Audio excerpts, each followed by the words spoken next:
Like We Still Speak was awarded the Etel Adnan Poetry Prize for 2021 and is Danielle's first full-length collection. Congratulations on this honor, Danielle. Thanks so much for being with us this evening. Yeah, absolutely. Thanks for having me. It's an honor as a queer Syrian Lebanese American woman to win the Etel Adnan Poetry Prize, named after Etel Adnan, a queer Lebanese poet and artist. I am honored to win a prize in her name and to carry on the lineage of queer Arab and Arab American artists. And I am thankful that I found out about winning the award just 2 months before my father passed away. I was not only able to tell him about this award, but I was able to include some of his words in this book. I began writing this book after my sister died 10 years ago. My sister, Etel Badra, died on February 22nd, 2012, of an undetected genetic heart condition. She went to bed with her incredible boyfriend the evening of Valentine's Day, and around 5 a.m. on February 15th, her heart stopped while she was sleeping. She was kept alive by ventilators and an ECMO machine that acted as her heart and lungs for several days until we learned her brain had no function. She was 28 years old. I was 25. It was sudden. It was tragic. She lived a half a mile down the road from me in Washington, D.C. We were as close as siblings get. I ended up inheriting all of her things. And when I did, I found that she'd been writing poetry. Before she died, she'd been my #1 fan and poetry editor, but she never shared that she was writing too. I knew I had to get her poems published. That and the fact that I missed talking with my sister led to what I called at the time dialogue with my dad. The form I came to learn was the contrapuntal. I would write alongside Rachel's words, both preserving hers and creating a conversation between us. That's just a little bit of background on where this book started. And I'm going to share a couple of poems that are in conversation with my sister. And then I'll talk about how the book transformed over time and share a few other poems as well.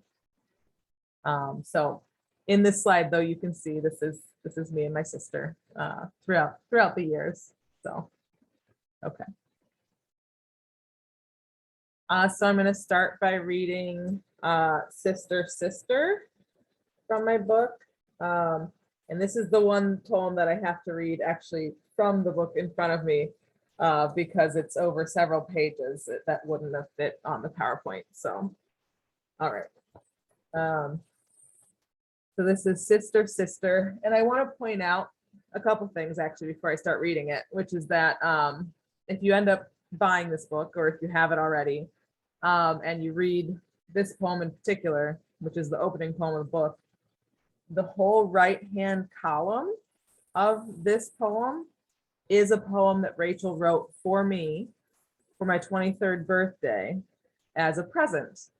And at the time, I was kind of not very nice about it. And I thought, why didn't you spend money on me? You just wrote me a poem, like, you know, come on, that's a cheap gift.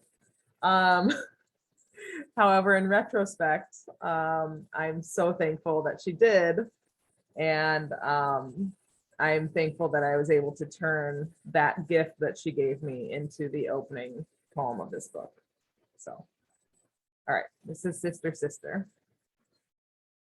Sitting on sandy beach, toes dipped over fresh water's cold edge, sandal lines seen on her so-tanned feet, sunning herself asleep. She carries her poems like figs, shaken from the tree of knowledge or heartbreak, or picked from a window in Lebanon. Calling them figs does not describe her harvest, or her for that matter. It does not tell you how important she is to me, or everything I haven't said. She is still on the beach. She is always upshore from me, almost close enough to witness her barefoot markings falter mid-sand. I will follow her faded trail. She is still astray from safety and from land, into water. It starts waist deep and drops off quick. She holds her breath. I am worried for us. The hourglass is stagnant, is sideways. I can't recall our childhood all on my own. I can't remember when we became sisters, embracing in mom's blue robe, or when she first held up my head. Sometimes I worry that the next time we meet, we will no longer know each other.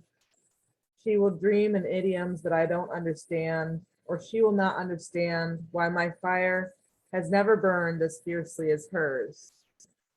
There is always the hope that we can hold out our harvest to each other. We will see and savor everything we need to, though this would mean that I would have to pluck more than one fig a year.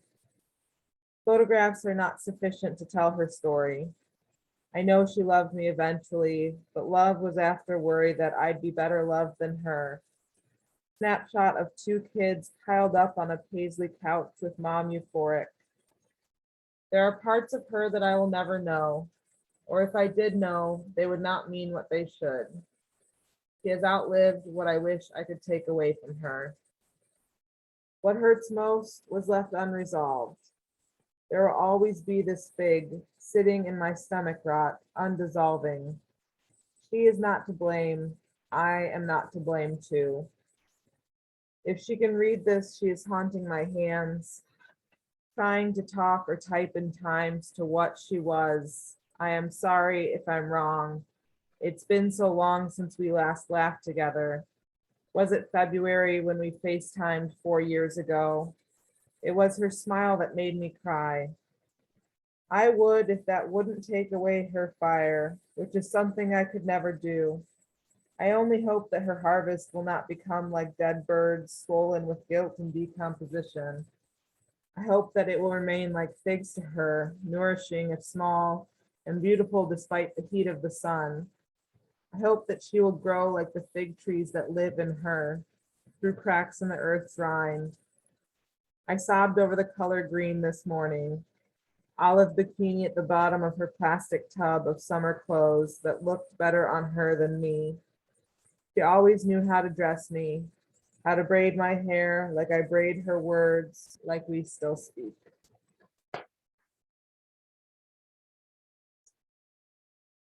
All right, yes, so as you could see, I read the poem as a whole, right, across the page.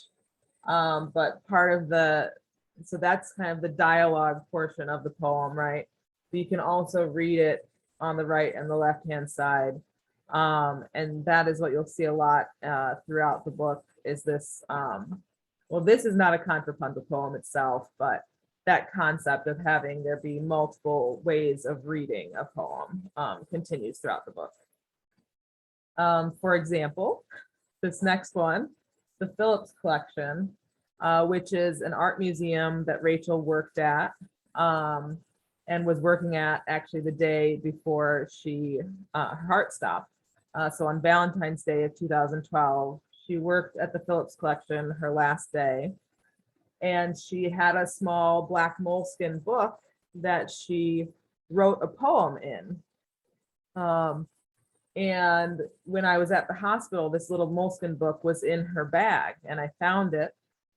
And I found she had dated when she wrote the poem, and I was sitting there, it was February 15th, 2012, I was sitting in the emergency room, and sure enough, there's a poem there dated February 14th, 2012. So it was the last poem she wrote the day before her heart stopped. And that poem is the frame that goes around the center of the Phillips Collection poem here. So I will read her poem first, which is the frame, and then I'll read my poem, which is inside of it. There is a storm coming. The thickly painted clouds will press their way in.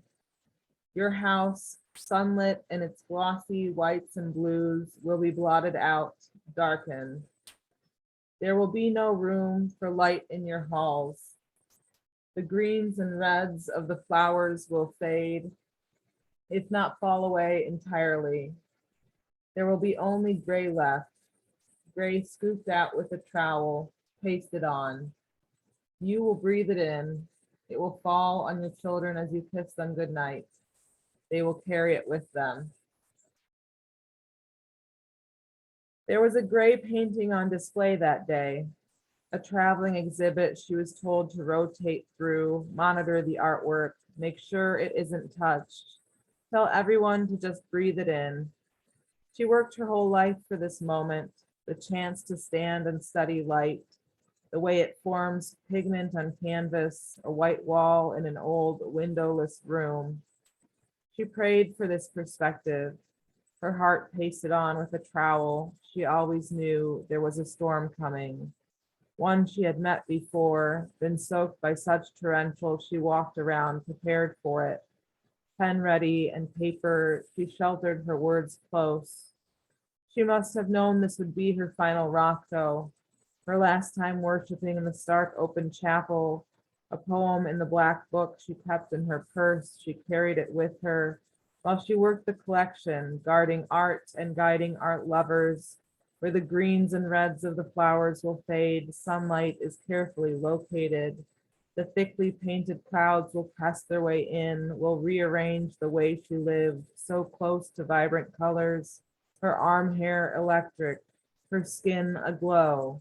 In a way, she understood the after effect of living and how it pays homage to both birth and death, all in one fleeting moment. She predicted that there will be no room for light in halls. So I said, I started from the loss of my sister.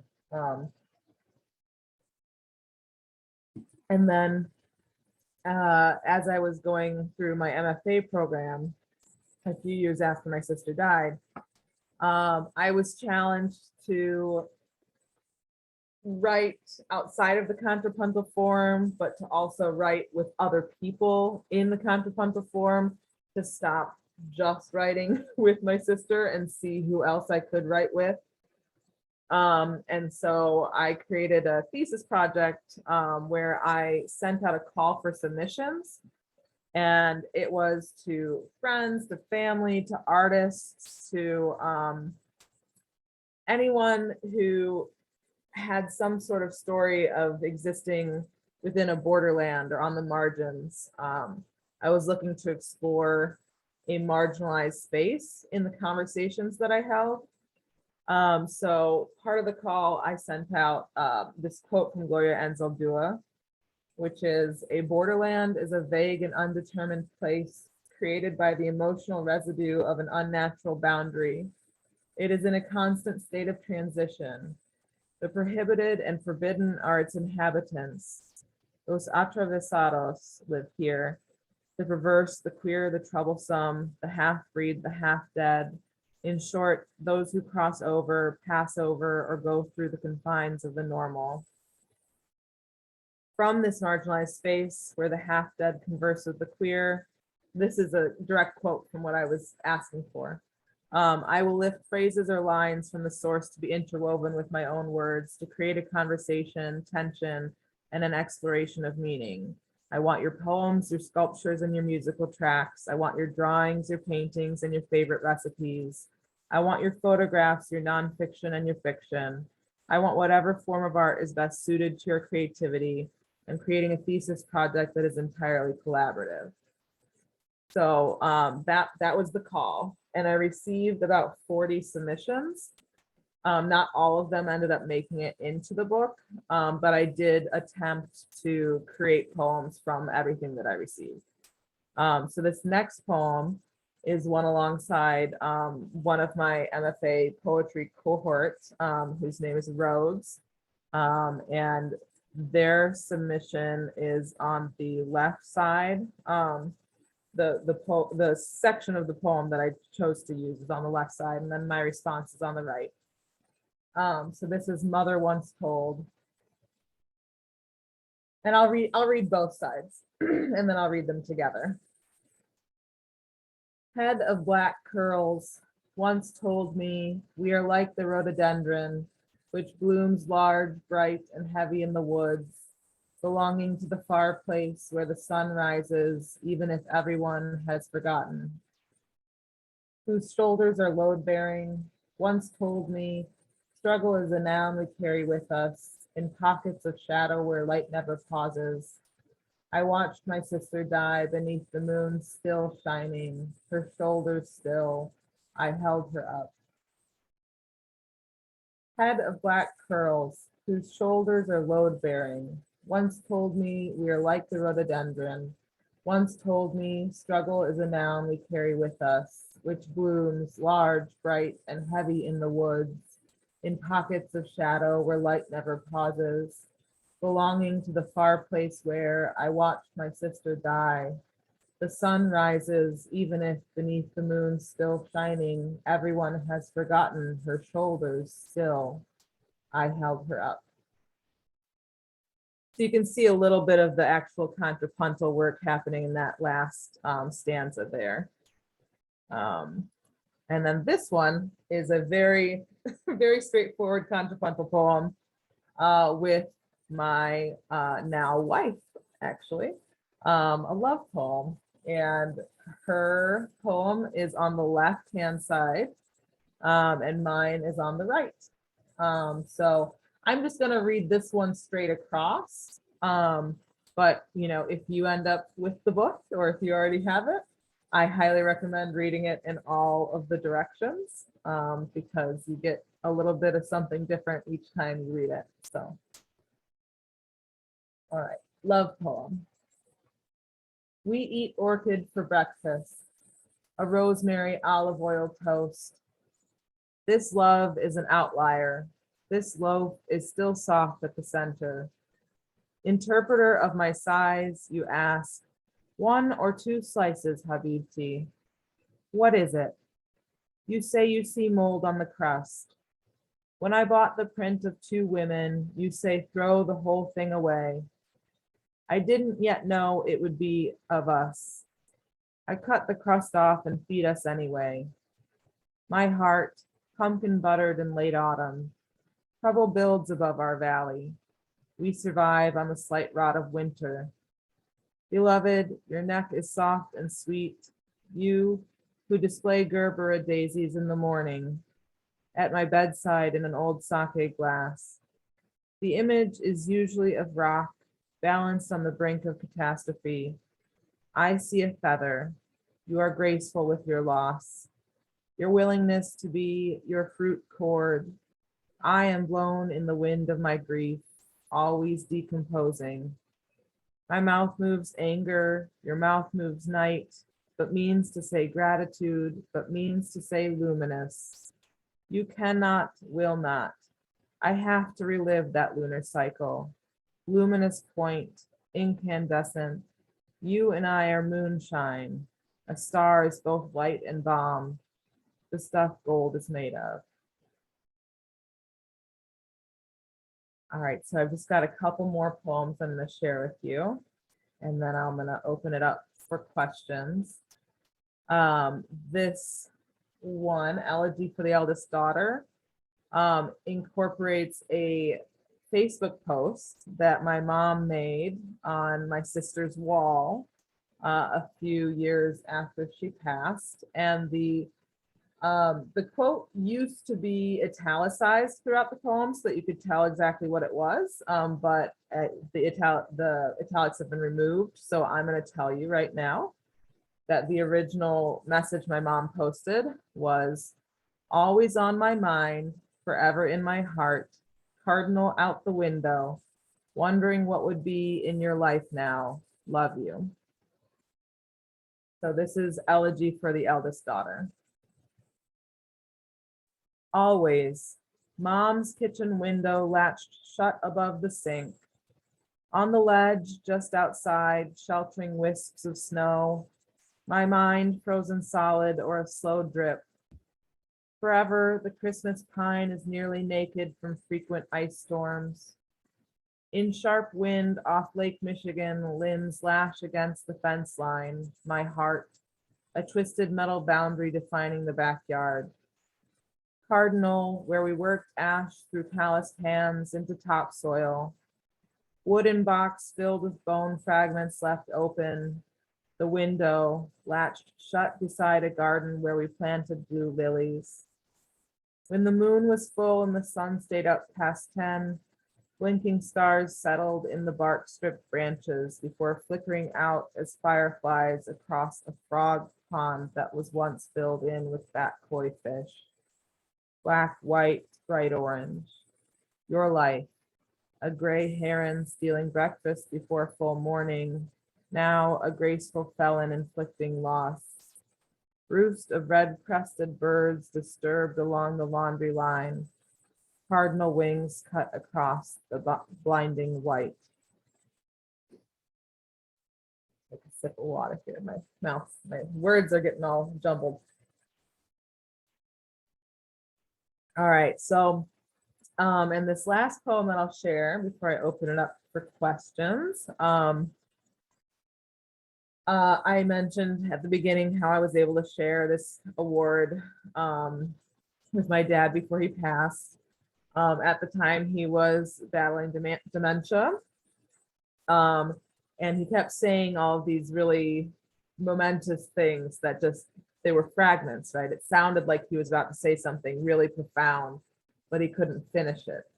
And so I collected the words those profound moments, and then I put them all together into this poem. So this poem is all his words rearranged.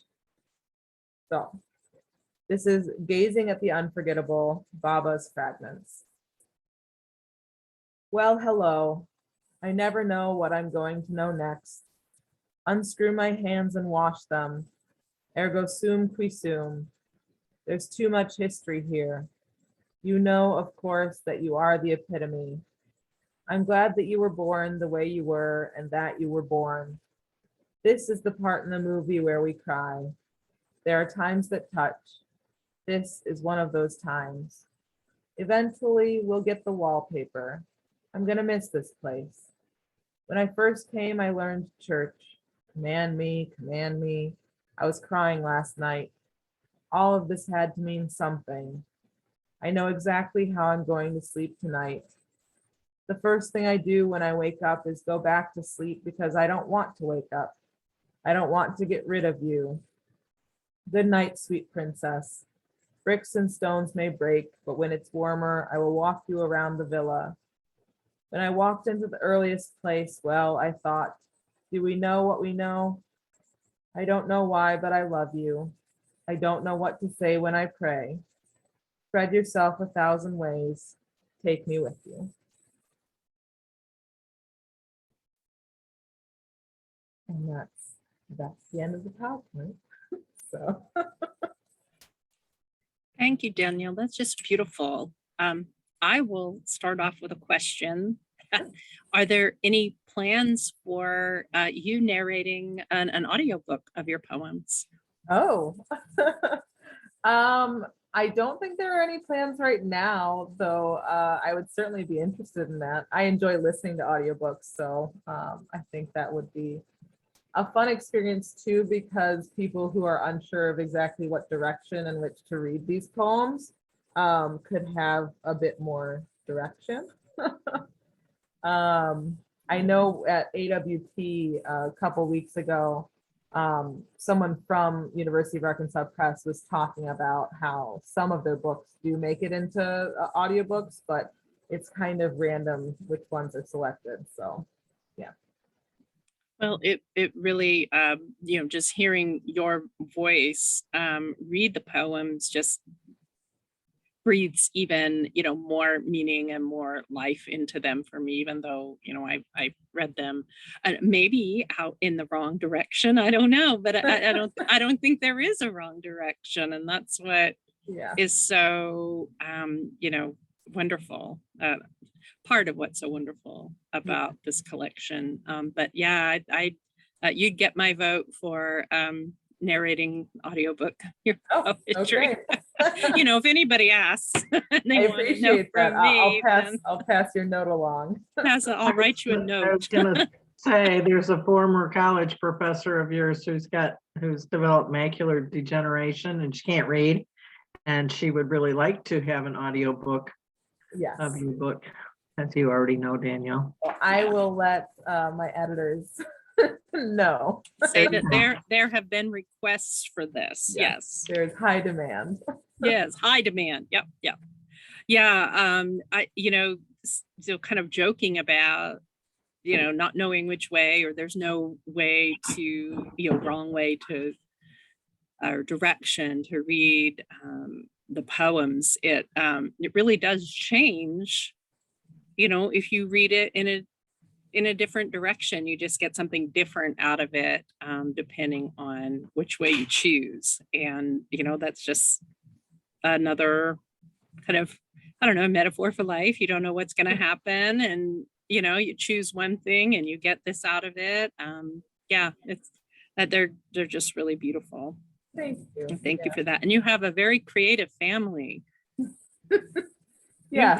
You've got great creative genes in your family going on. I love that. Yeah, I agree. Yep. Well, and I have some other questions, if you don't mind. Yeah. The Etel Adnan, are you familiar with her work? And if so, then what do you have a favorite piece of hers, either poetry or art? I know that she not only was a writer, but she also did painting, correct? Yeah, she did. She actually, there was a show up at the Guggenheim not too long ago, right around the time of her passing, actually, that was showcasing a lot of her artwork. I didn't make it there, but my friend works at the museum and shared some of the display with me, which was really wonderful. But I have read, and the name is blanking on me right now, Arab Apocalypse, I believe, is the name. I feel like I'm not gonna Google it right now, but anyways, that one is very good. And I've drawn some inspiration from that book previously. Recommend it. There's also Sit Marie. Oh boy, I'm really bad with titles. I'm really good at memorizing titles. Well, I was just curious, and you say that you've been inspired by her work as well. So yeah, well, yeah, absolutely, and especially being someone who was a queer Arab artist before the time when it was necessarily as welcoming. Not that it's necessarily a welcoming world now for queer artists, but definitely it's more so now than it was when she was out, sharing her work. So I just really appreciate her as a person and the legacy that she leaves behind. Thank you.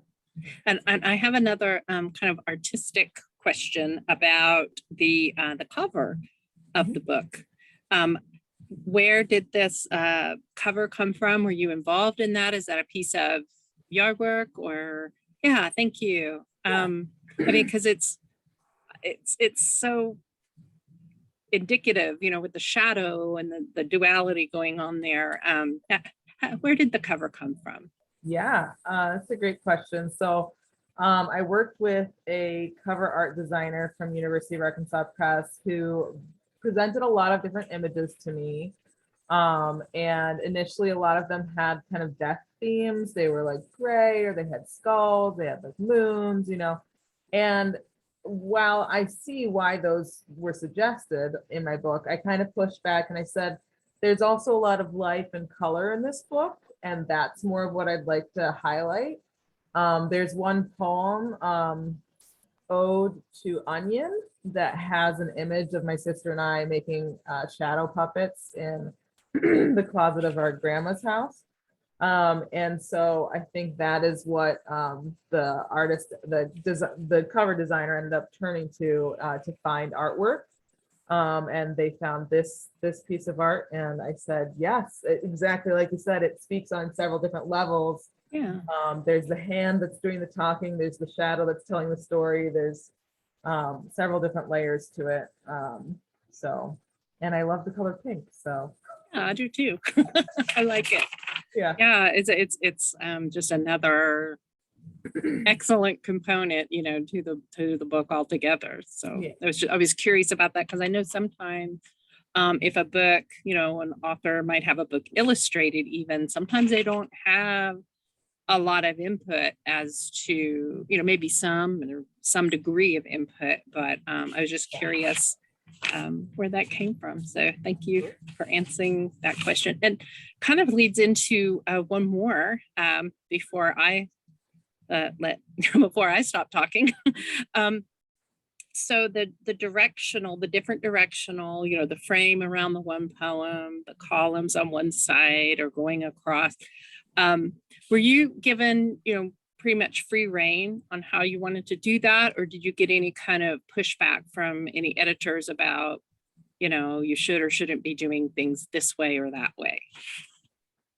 That's an excellent question. I definitely came across some resistance, like in the MFA program, for example, of people saying, oh, nobody's going to publish this because of it not fitting very easily onto a page or not being easy to format online. Basically just the challenges of formatting. People thought it's, nobody would want to publish it because of that. But as we've seen, that wasn't the case, so that's good. I did have some issues while I was actually, publishing this book though as well, in that I did have to reduce the margins a bit in order to actually fit onto the typical margins of a book. And you might notice that the book is not, it's not your typical margins, it's a bit wider. And that's because I pushed back and I was like, well, I'll reduce the margins as much as I can, but ultimately if it's gonna end up messing up my columns, I can't do it. So so they were very they worked with me on it. Thank you, University of Arkansas Press, and gave me a big book. So yeah. Yeah, well, I'm glad you pushed back on all of that and you got it the way that you wanted it to be, and certainly well worth it. And I'm grateful for that, and everyone that gets to read your book. Yeah. They won't know that, they won't necessarily know that, but they'll be grateful that it is the way it is. Yes. So thank you for sharing all of that. Does anybody else have any comments or questions that they would like to add in before we wrap up? I have a question. Yes. Hello. Thank Hi, you Holly. for hosting this. This has been, I love the questions you're asking. This has been really Thank great. you. My honor. Obviously, I attend all of Danny's events, and it's been really special to hear questions that she doesn't always talk about. So I do have a question. Is there a poem in the book that you typically don't read at readings? Like if you could flip through your book, is there one poem that, thinking about all the readings you've had since the book has come out, that you haven't read, and would you be interested in reading one of those poems that you don't tend to read at readings? Yeah, sure. I mean, there are several poems that I have yet to read at a reading, just because, well, I suppose one that I hesitate to read usually is Molten, which is a poem that deals with the topic of sexual assault. And so a reason why I hesitate with that one is because of the vulnerability of that experience and the vulnerability of sharing that. And I've also had not the best response from some audiences on that, about that poem. So would you like me to read that one? Is that Holly? Honestly, I was just asking the question as a way to give you a chance to read a poem you don't tend to read. So if you're not interested in reading that poem, please don't. But I love the poem. I just tend not to read it because it's a difficult one, I suppose. Yeah, I mean, I think, I would, if you want to read it, read it. The question was just for you to have that, that impetus. Thank you, Holly. Well, I will go ahead and read this one then. And it's another one that is in collaboration with someone. This is actually a submission that I received for that call for submissions. And I responded to it. So this is Molten. Raw heat of my childhood, brotherhood with a boy blew into my veins. Those stories, those pomegranates, pierced seeds, sour juices oozing through bruised rind. Shred the boils off this skin, hollow this honeycombed cavern. Lava coursing my capillaries, love ephemeral as a brother who let loose his curio by pummeling my arteries. Hide or seek in his back shed, shocking my heart into seeing that same hatred, holding my Oshkosh overalls at my Achilles tremble. Yeah. Thank you for reading that. Would you say that collaborating on a poem, I don't know how to ask this question in a way, but like when you were bringing together two different individuals collaborating on a piece that engages with the theme of sexual assault, do you feel like there's anything in that process or in that experience of sort of these two individuals coming together that like feels that has some sort of effect? Well, I mean, it was certainly difficult to write. And I feel like I also wanted to be very careful with that submission and put a lot of effort into making it something worthy of that vulnerability, worthy of putting in the book and presenting it to the world. And I mean, the friend who submitted it to me, their name is attached to this poem now in the book. So it required a lot of care on my part.